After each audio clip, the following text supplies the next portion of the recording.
Hey guys, welcome to our first episode of a series that I want to call Fearless Portraits, Powerful Stories.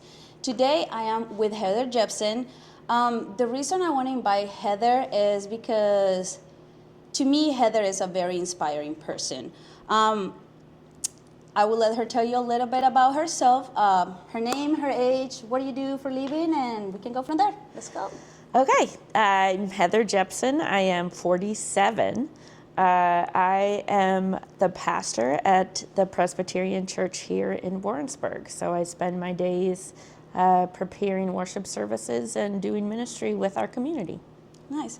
So the reason I wanted you to come over, Heather, is because, like the title say, Fearless Portraits, Powerful Stories.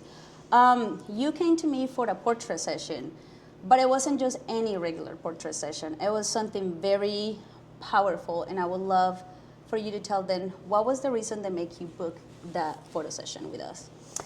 The reason I booked the photo session was that I was facing amputation of my left leg, a below knee amputation, and I wanted to make a promise to myself that I would be brave and that I would accept my body in its new form.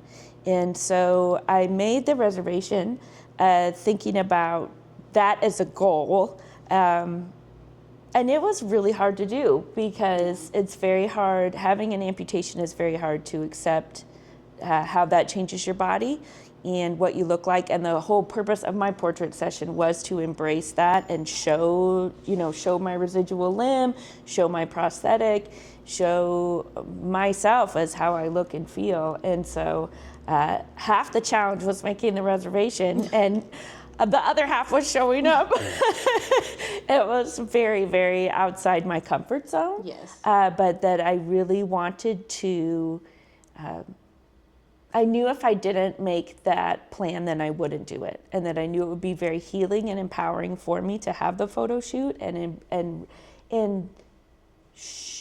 show my new body to the world.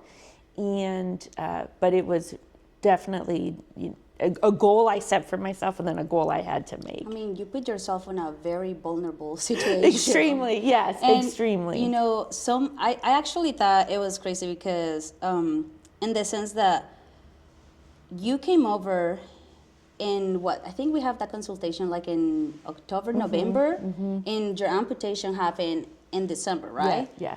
And just on April, you already were reaching out. And I remember when we booked the consultation, I was imagining it was going to take a long time to book that. But I was shocked when you contacted me on April and you're like, hey, let's do this. And I was just like, are you, I was more scared than probably you were. I was like, are you sure? And you were like, yes, let's do it. Yeah. And to me, that was empowering in the sense that when you booked your consultation, I remember I was struggling with my own personal issues. My husband was gone for like a year and I was missing him and living on my own pity party, pretty much like boo-hoo me. And then I met you and it was like a slap on the face. I was like, oh my gosh, like get over it. Like I have health, I'm doing good. Like to me it was inspiring seeing how you were just about to face this. You knew it was coming and yet you were planning to already come on top of it months later. Yeah. And other people sometimes, I guess, they want to capture their before. Yes. You were more interested in capturing the after. Yes. Which that's the scary thing for most people. Most people want to hold on into their back self. And you were so looking forward to the ahead. To me, that was very impressive, Heather. What was something that you will say it maybe really pushed you to do it, like, other than, I know you say you wanted to do it to show for yourself. Was there other motives, like you wanted to show your daughter? Well, that's what happens when we're in Warrensburg. What was something else that you will say it was a powerful reason for you to do it? I think for women in general, and also for the amputee community. So there's two different communities that struggle to accept what they look like. One is women as they age, right? We know that as we age, we kind of stop looking like how we used to look or how we imagine that we're supposed to look, whatever that is. And so one of it was embracing an unconventional beauty.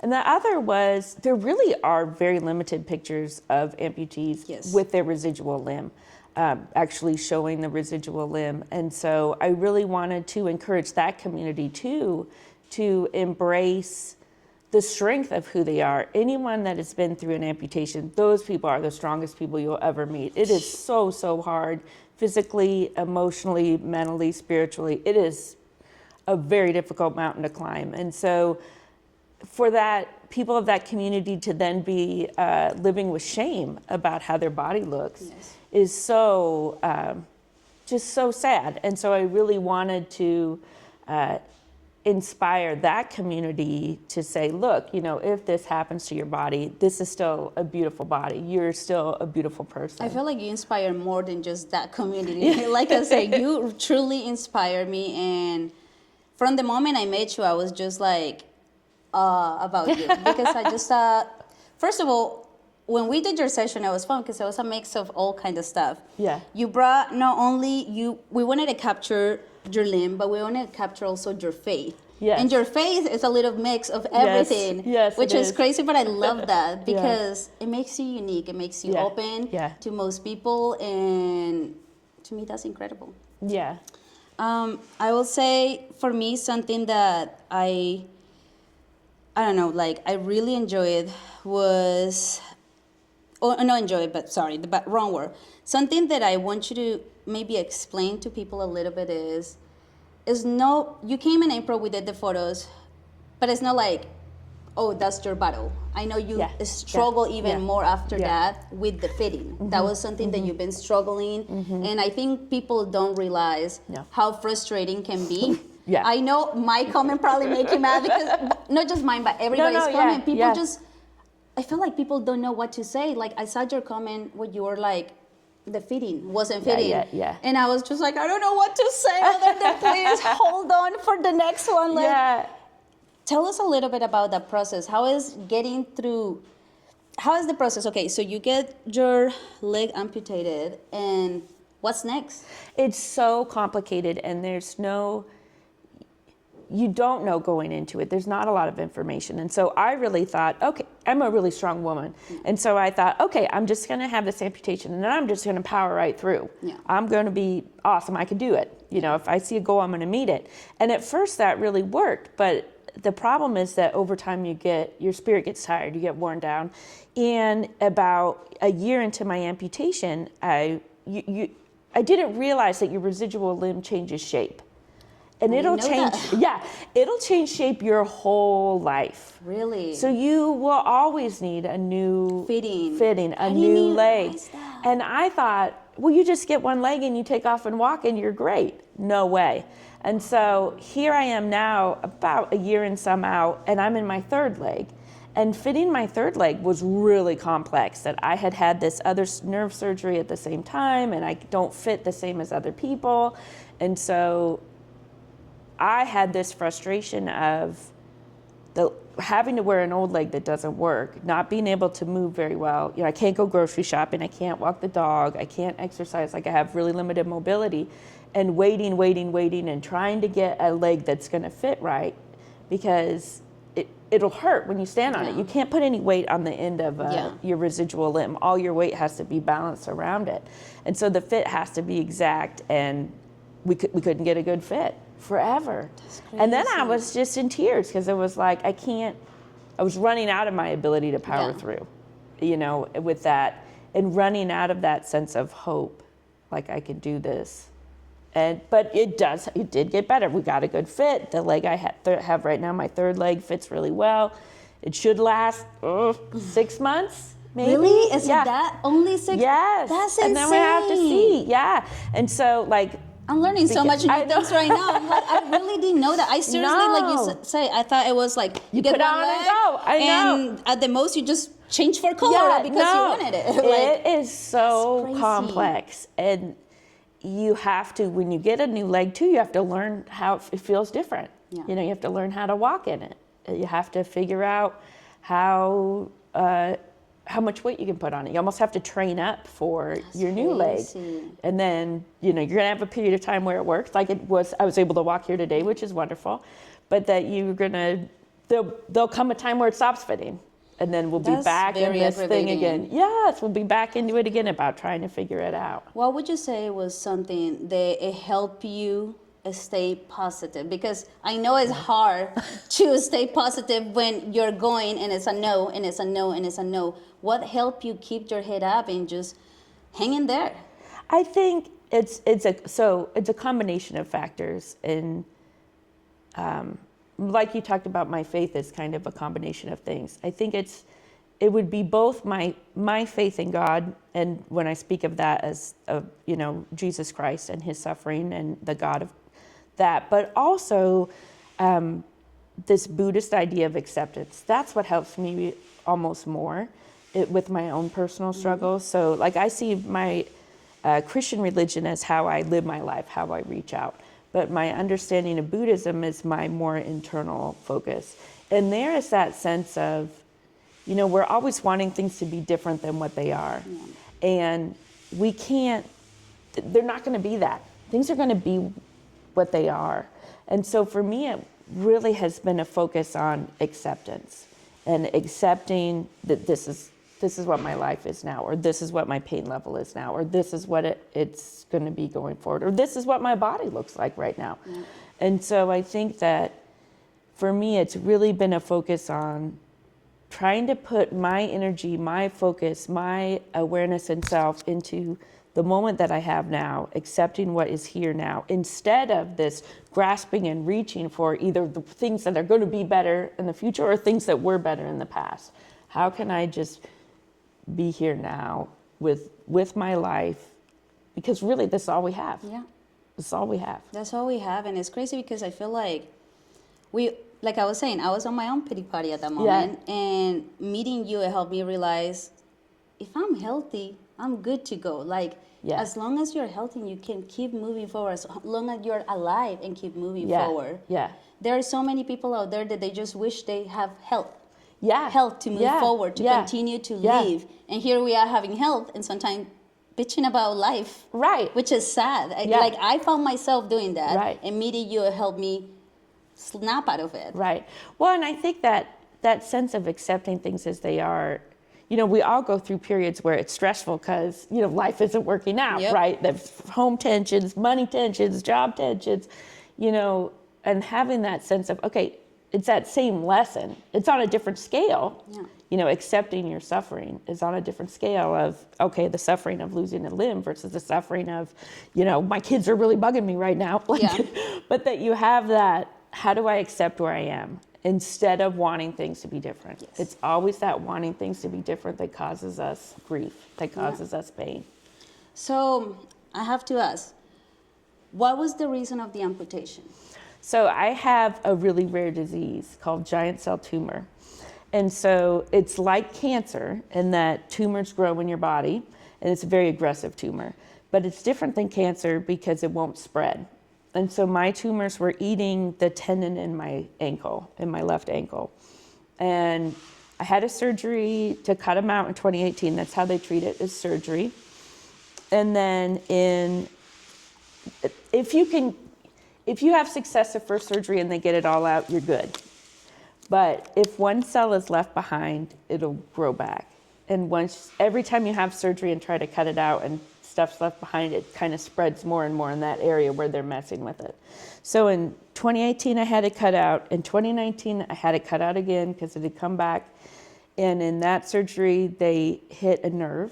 And so I developed a secondary condition called complex regional pain syndrome, which is where your brain misinterprets all the sensation in that limb. And so everything hurts, like the sheets on the bed hurt, air hurts. You can't walk barefoot, like everything hurts like the dickens. And I tried chemo then in 2019, because that's the other way they treat this, and I felt miserable. So I got off of it. In 2020, it was back again, and they cut it out, and they tried to re-stitch the tendon to itself. After about 4 months of recovery, that tendon ripped, And so in 2020, I had a second surgery, which would be the fourth surgery on my ankle. wow. And they harvested a tendon from my thigh and sewed it in there. And that was, for me, the last straw, because I was like, okay, I have a brand new tendon. It kind of grows in the fluid of the tendon. So I had brand new fluid, like everything was new. We've done everything we can. If it comes back after this, I'm done, right? I had talked with my doctor about amputation in 2019 because it was the only cure. And he wasn't ready to do it. And I wasn't either. I thought I was, Yeah. but in hindsight, there's no way I wasn't.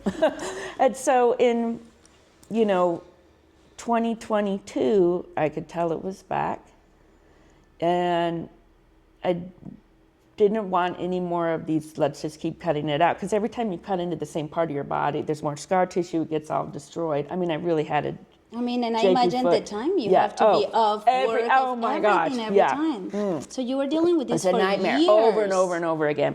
And so finally, I had an MRI in 2023 that it was a maybe, and I just let it go because I just didn't want to deal with it. I just didn't want to deal with it. And then in 2024, I had an MRI in the spring, and the doctor was like, it's all over now. It's spread throughout your whole ankle. And so he recommended we can keep cutting it out because that's what we do.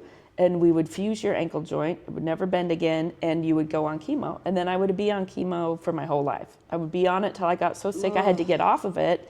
And then, So you'd be literally and then they would poisoning my grow body again. Yeah, the and then whole I would be on it entire again. time. Yeah, and so I was like, why am I going to kill my whole body Yeah. to save this one foot that's rotten at this point? Not I mean, just it's a that, rotten but it foot. wouldn't give you quality No, of life. oh no, At no, all. You would have been in a no. hospital your whole Yeah, entire it would have life. been horrible. So, so it wasn't like I had a good foot.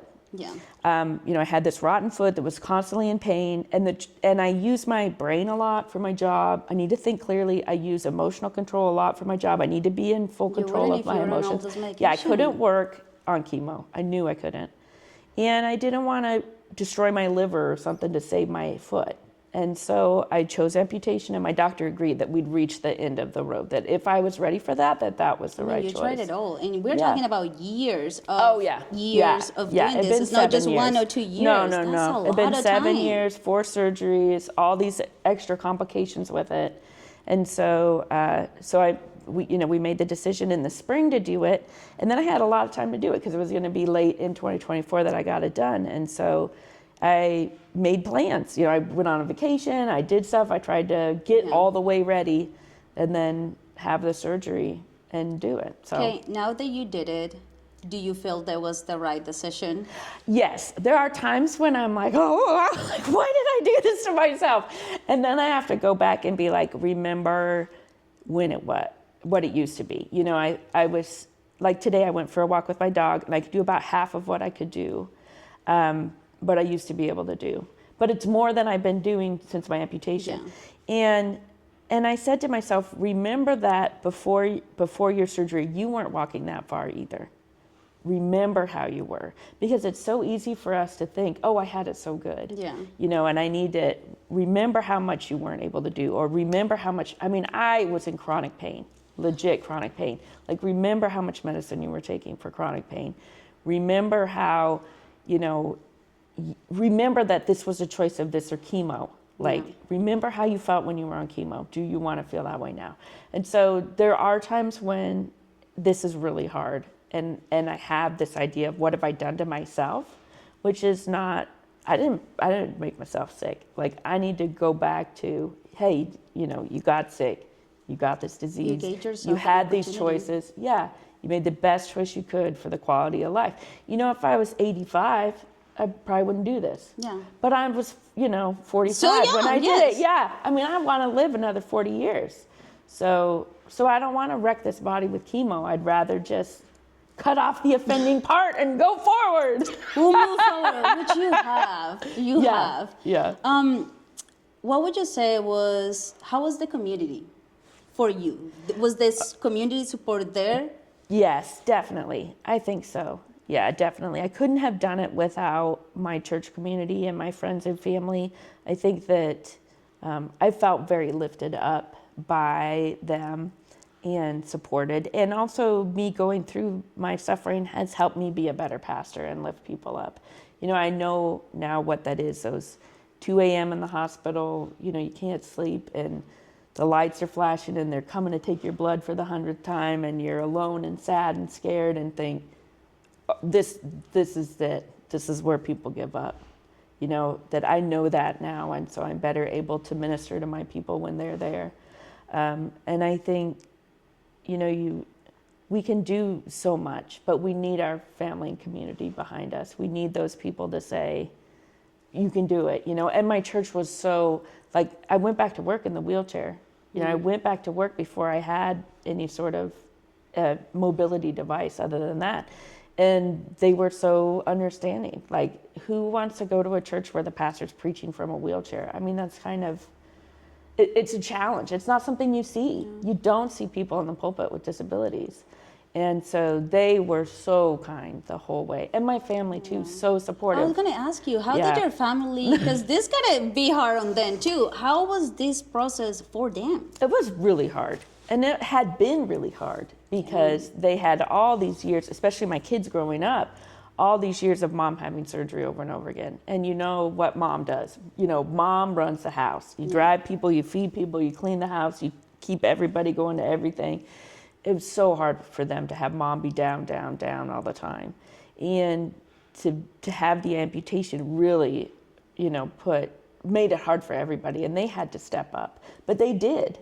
You know, That's you know, awesome. they did, but you don't want that for your kids either. You don't want them to have to, but it's good that they can. No, but that means you did something Yes. right. The fact that Yes. they can step up. Yes. Because that's where families are. I know we, as a parents, we don't want to put pressure on our Right. kids. Right.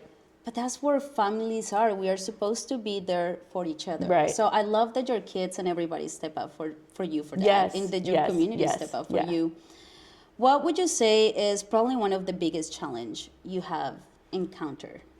I think it is that role reversal that I, by nature, am a caregiver. And so, you know, my job is caregiving, my role in the family is caregiver. And so being the one who needs care is really hard.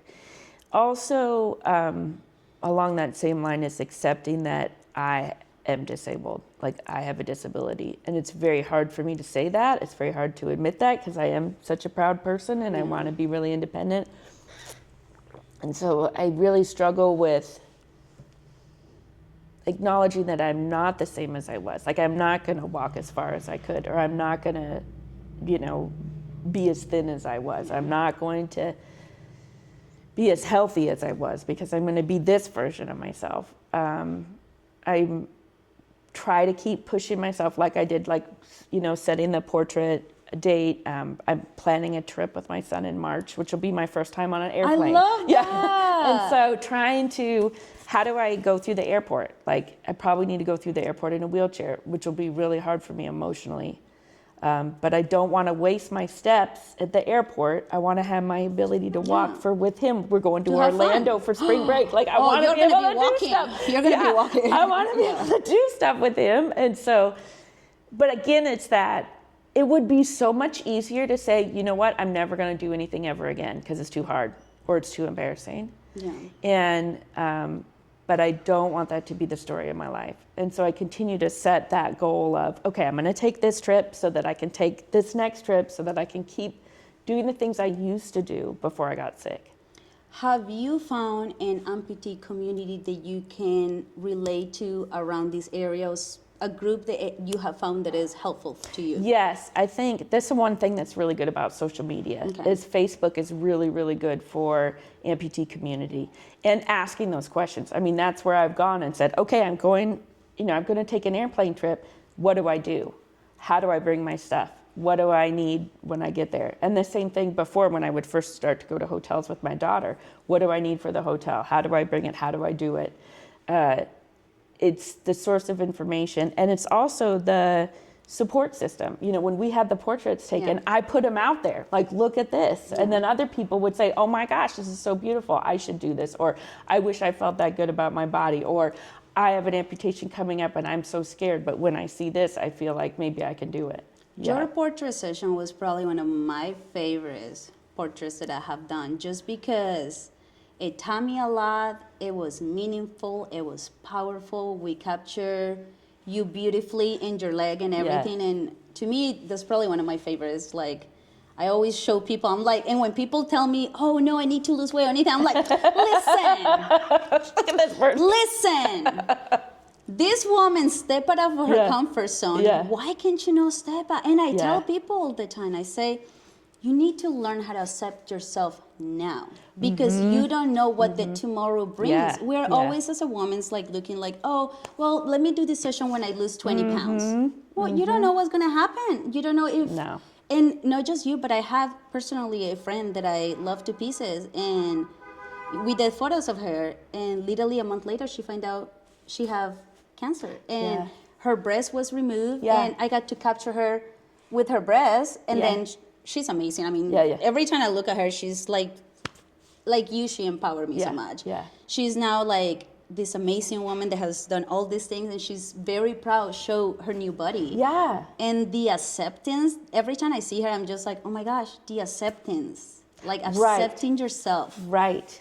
And knowing that this is your journey, just like the stretch marks are from Yep. when you had your kid, or just like the extra pounds from menopause because your body's moved into the next phase, like, or your gray hair. Like, this is your journey. We should be proud of all of these things as markers of the struggles we've been through and the things we've accomplished and the people we've become. And that's what I loved about my pictures, was that I looked beautiful and I looked like me. Yes. And that I wouldn't necessarily put those things together on Yes. my own. Yes. Yeah. I love Yeah. that. What is something maybe you will tell somebody that might be going through this process, maybe struggling with the idea of like, hey, I'm probably going to have to be an amputee or something because they might be having some health issues. What is something you will tell this person to maybe look forward, or maybe the lie at the end? What is that? I would just say that you can do it. You can do hard things. And I think that we have this sense of, when we look at somebody else that's done something hard, we say, well, I could never do that. But the reality is, when you're in the situation, you probably can. You just have to have that belief that I can do it. I can do it. I can get through. There's a tomorrow. I can, even if I have a hard day today, I can do tomorrow. I can do it. And so much, especially with amputation, it's mindset. It's your mindset. Do you believe you can do it? Because if you believe you can do it, you can. Yeah. What is something you will say is maybe like, let's say, a heads up, something that no one tells you with the amputee and that you would like somebody to know? Definitely that you're not going to just get one prosthetic. That was the main one. That's the main one. You're going to... I mean, I learned that. I'm like shocked that you it's have a to. lifetime. It's a lifetime. And I don't know. It'll be the little things will be the hard things, and the things that you think will be hard won't be hard. You know, that thinking about the pain of going through surgery is hard, but then it's over. But like the annoyance of trying to put your pants on every day is what's going to wear you down, because every day you're in a hurry. You know, why can't I just get dressed fast like I used to? And so it's the little things that'll, if you let them get to you, that'll take you out. And so trying to remember that focus of every day I can do this, and allowing that some things are harder than they used to be. What would you say is some of the biggest resources that you had that helped you through this? Definitely the Facebook community. And I don't know. My faith, my family, my church. I think that I had been through all the surgeries before, and so I knew what it was like. Like, okay, now I'm living in bed for a month. Like, I had plans about how to keep myself going, entertained, give myself projects to do for that downtime. Because that's if you're used to being busy and doing stuff all the time, that when you really can't do anything, it can be really hard. And so what are alternative things I can do to keep busy? You know, took up embroidery. Like, look, what's a project I can do while I'm sitting in bed? You're like, I got to do something. So, you know, how can I envision a new life for myself that's different from the things I've loved, but still good? I love that. Heather, I really appreciate you like coming today to our first series of this. I really, like I said, I just from the moment I met you, I found you very inspiring, and I think your story needed to be told. We told it through portraits, Yes. but now it needed to be told Yes. on words. Yes. People needed to match the story to the portraits, and I think that's where we got today. Yes. I'm excited. Hopefully, this video can help other people that may be facing the same, or just maybe even if you're just facing, like I said, my pity party. Look into this and think about it.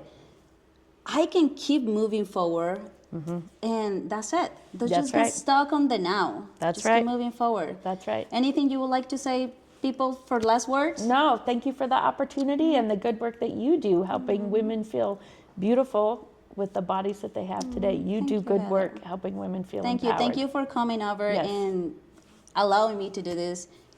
I appreciate that you took the time of the day Yeah. to come and like, let me give this a try. Yeah, And I happy to do appreciate it. that. Happy to do it. Okay, thank you, Heather. You're welcome.